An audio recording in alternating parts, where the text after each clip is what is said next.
Hi friends, welcome to CR Digital Classroom. Today we are going to discuss about the classification of budgets in this video. Now let us see how the budgets are classified. So depending on the criteria or depending on some parameter, the budgets are classified. So let us look into the types, that is the classification. The budgets are divided or classified according to different category, that is on the basis of duration. Duration is time of period, that is short term budget and long term budget, and on the basis of condition, that is basic budget and current budget. Now on the basis of coverage, that is functional budget and master budget. Functional budget is the largest budget which covers almost all types of budgets. So functional budget is the nature of function. On the basis of nature of function, those budgets are classified. Then finally on the basis of capacity, that is fixed budget and flexible budget. Now let us look into the each type of budget, what exactly the budget will be prepared, on what basis that budget is prepared. That is classification according to the duration. Duration is time period, that is period of time. So that is classified into short term and long term. Short term budget is a budget where it will be prepared for very short period.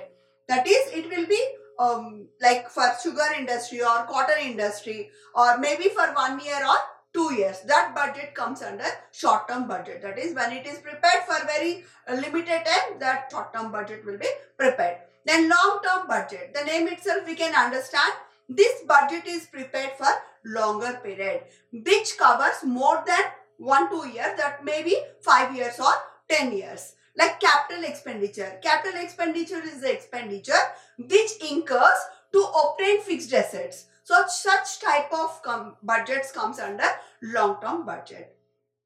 Secondly, it is classified according to the condition, that is basic budget and current budget. Under basic budget, it is used for the long term again, and it is like fixed. It will not, mostly there will not be any changes. If there is no change in that, then we can prepare basic budget, that is unaltered over a long period of time. When it is coming to the current budget, it is prepared for a short period. So it is according to the current conditions, current circumstances. These type of budgets are prepared. The next one is functional budget. As I told you, this is the biggest one. These functional budgets are prepared in a small ways, varying depending on the nature of function. Examples you can see: sales budget, selling and distribution budget, and advertising budget, production budget, production cost budget, plant utilization budget, labor cost budget, factory overhead budget, administration cost budget, research and development budget, capital expenditure budget, and cash budgets. So let us understand one by one what exactly each functional budget means. That is sales budget. The name itself we can understand, it is prepared basing on the nature of the function that is related to sales. That is, sales budget will let us know about the estimation of the sales revenue. That is, how much sales can happen for the specific period, budgeted period, and how much profit we can estimate. That is, sales revenue we can estimate. This will also a component of the master budget. Not only sales, all the functional budgets whatever are prepared will finally consolidated in the master budget. The next one is selling and distribution. The name itself we can understand, which is related to what is the cost incurred for selling, that is sales, and what is the cost may incur for the distribution. So in these expenses, that is the expenditure for the selling and distribution, categorized as fixed expenditure and variable expenditure. Fixed is the expenditure which is same, which remains same whatever sales has been taking place, but variable expenditure will change according to the volume or level of the sales. Then next one is advertising budget. Advertising budget is prepared for estimating how much cost or how much expenditure may incur for the advertisement purpose in the given period, in the budgeted period. Then next one is production budget. Production budget will let us know, let us understand what are the quantities required for the production in the terms of quantity. These budgets we are talking in the terms of quantity. That is, production budget is equal to budgeted sales. That means how much sales we are expecting plus desired inventory minus opening inventory. Inventory is the combination of different forms of stocks. The next one is production cost budget. There we discussed about the quantities in the production budget. Here in the production cost we are talking about, we are focusing on the cost of production, that is volume of output. Then utilization, plant utilization budget. Plant utilization is how much capacity of the plant, of the factory, of the manufacturing unit we are utilizing. That we will be making in the plant utilization budget. So how much is required, what is the capacity actually the plant is having, and how much we are able to use. For that, what is the expenditure incurred. For example, a machine will be working according to the usage. If we are using maximum, the machine gets breakdown. So always we have to protect the plant utilization capacity, wherein the plant or the machine will not get breakdown. For that, maintenance is required, repairing costs are required. So all these will come under plant utilization budget. Next one is material purchase budget. So in this budget, we focus on the materials. How much materials we have to purchase to fulfill the production units, to fulfill the output. That is how much, depending on the level of output we are estimating. So those budget will be prepared in the material purchase budget. Then labor cost budget. What will be the labor cost required for manufacturing this, that is given output, that is number of labors and also number of hours to work requires. That is, you can see the labor cost of individual budget center is equal to wage rate, that is the rate which we pay to the labor, into labor hours for budgeted units.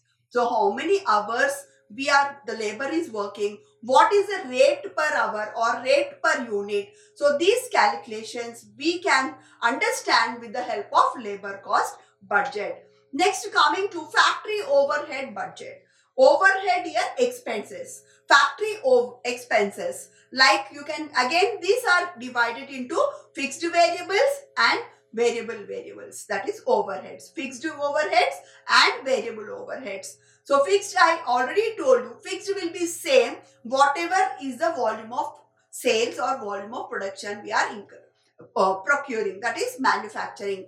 But coming to the variable overhead, it depends on the changes with the volume of production. It varies according to the volumes of production, maybe material, maybe labor, or maybe expenses.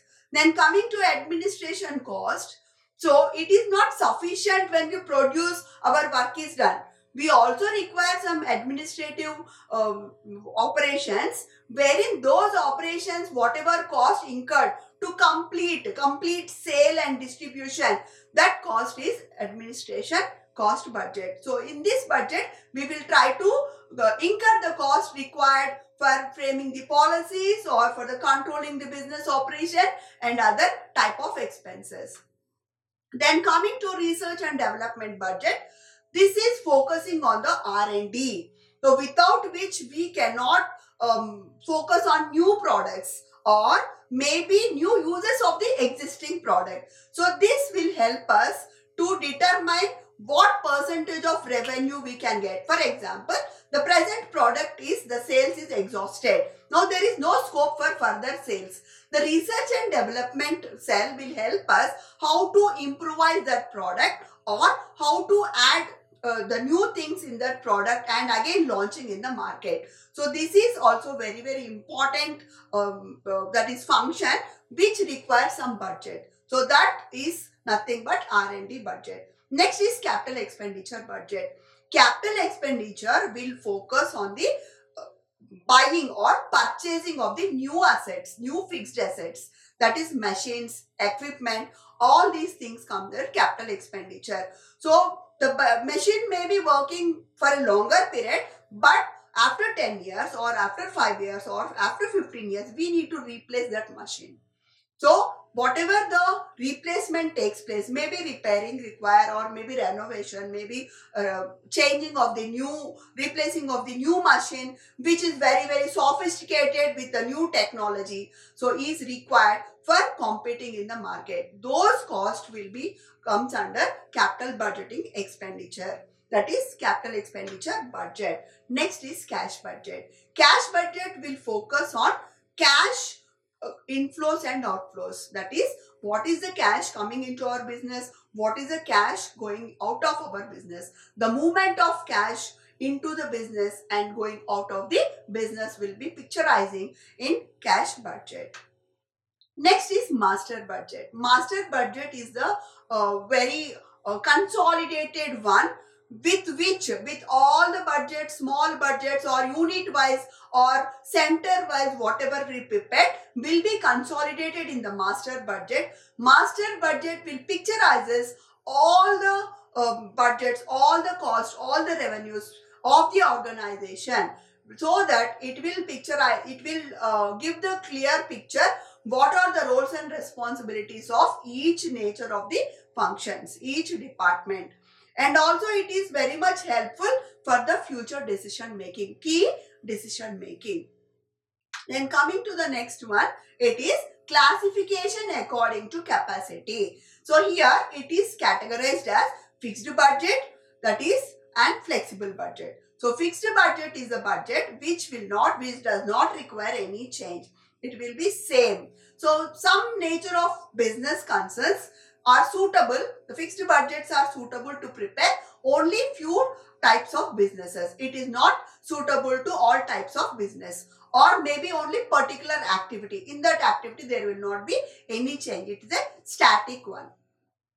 Then flexible budget. Flexible budgets are more required for the existing organization, because the business has to face lot of challenges. The business has to overcome lot of risk and uncertainties. So flexible budgets are very essential and suitable to all nature of organizations. So this flexible budget will give scope to change to some extent wherever it is required. So it also identifies fixed cost, semi-variable cost and variable cost. So this will be prepared depending on, sometimes it requires to change the volume of production, sometimes the prices may be changing. So depending on the eventualities happening, the flexible budget is very much required. Then apart from the classification, I want to also put light on the other types of budget, that is performance budget and zero-based budgeting. Performance budget will focus on a particular center or a particular division depending on the performance, nature of the function. So that is nothing but performance budget. These budget are depending on 3-tier pattern, which is function, program, activity.